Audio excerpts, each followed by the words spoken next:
শান্তি হলো উন্নয়নের অন্যতম প্রাথমিকতা। বিগত 10 বছরে উত্তর পূর্বাঞ্চলের প্রভূত উন্নতি ঘটেছে।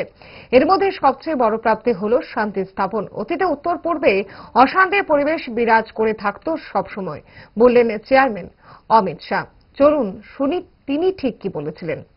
और कई प्रकार के अलभ्य वन्य और पानीजन्य प्रजातियों का ये हमारा उत्कृष्ट स्थान है। ये सारी चीजों को संजोकर एक टूरिस्ट डेस्टिनेशन बनाने का बहुत महत्वपूर्ण प्रयास इस 10 साल में हुआ है।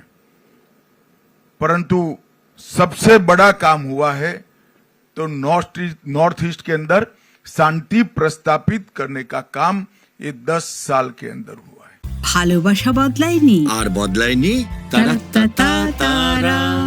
5 দশক ধরে গ্যাস অম্বল ও পেটের সমস্যার একমাত্র সমাধান গ্যাস নল।